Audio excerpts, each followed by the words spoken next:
My term project is the president's popularity only depends on how well liked his predecessor was. First up, with Ronald Reagan, many argue he's one of the most popular presidents in history, or at least one of the most successful. And to show this, he won two major elections, both by complete landslides. 1980 being 489 to 49, 1984 525 to 13. Subsequently, he was elected after President Carter, then of course re-elected, and he is the founder of the modern conservatism movement. So when we talk about Jimmy Carter, he had plummeting approval ratings, and most of America rejected President Carter. And according to an American editorial, that's exactly what we saw, that many of the American voters did not vote for Reagan, but rather they voted against Jimmy Carter. In 1976, Jimmy Carter did not touch off waves of enthusiasm among voters, meaning there's very little support for him. And subsequently, an alarming percentage of American voters would vote against one of the candidates rather than for his opponent.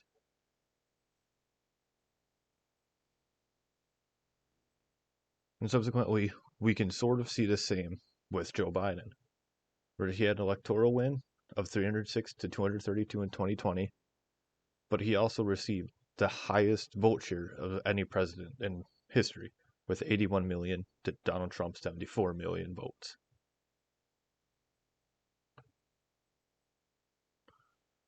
So in the same case as Ronald Reagan, we saw that his predecessor had plummeting approval ratings, a rejection of the last president. And again, just like CBC News reports, Biden didn't have large crowds of support. Just as so Jimmy Carter didn't. So again, we keep seeing this same pattern going on from president to president to president.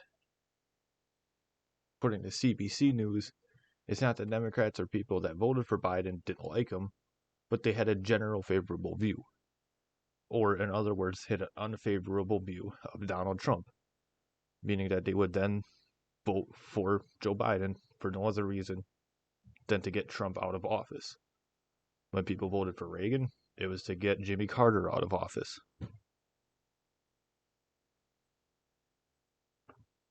And then we could bring up French President Emmanuel Macron, who's been the French president since 2017, who also defeated a highly unliked president in Francois Hollande.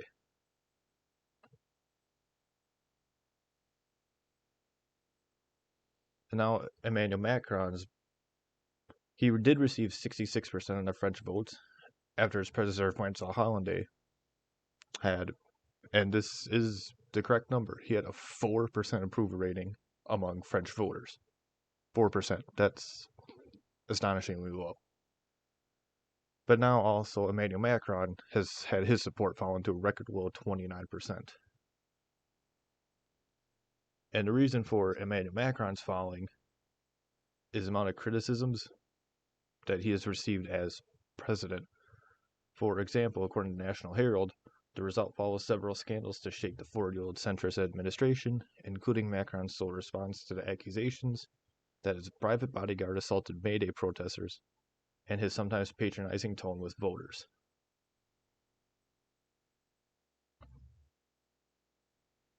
And then finally, this brings up John F. Kennedy, who many people say is one of the best presidents we've had in history, or one of the most popular presidents we've had. So he won the electoral vote, 303 to 219 to 15, 1960. He was elected after President Eisenhower, who also had high approval ratings. And John F. Kennedy was also awarded Navy and Marine Medals of Honor, heroism during World War II, meaning he was a pretty rounded, well-liked president. But this serves as an outlier, because Eisenhower was elected twice.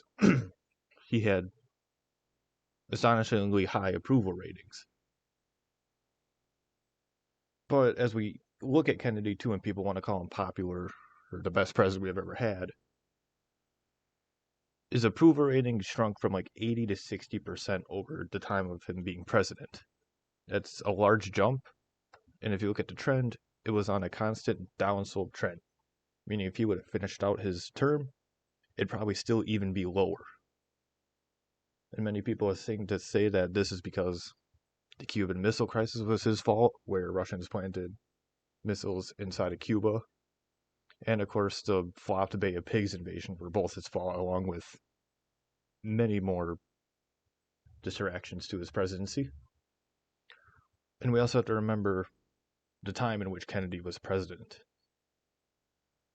Back when he was president, right, this was the peak of the civil rights movement. So Kennedy was one of the presidents that were trying to push civil rights acts, stuff like that. So of course the public wouldn't be too fond of that. And then in a 2011 Gallup poll, they also found that President Kennedy was named to be one of the greatest presidents, behind, of course, Ronald Reagan, Abraham Lincoln, Bill Clinton, and ahead of a few others. But again, as we look through all these different presidents, we also have to do to make sure that, like, we're looking at the time in which they were a president. Kennedy back in the day would not have been so popular. But today, in our times of civil rights movements, he'd be probably one of the most popular presidents in history.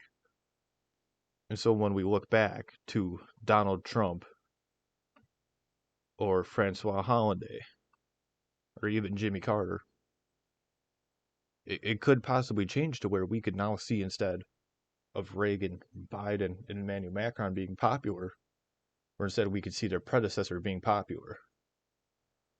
But in today's terms, Reagan, Biden, Macron are only popular because their predecessor failed so much.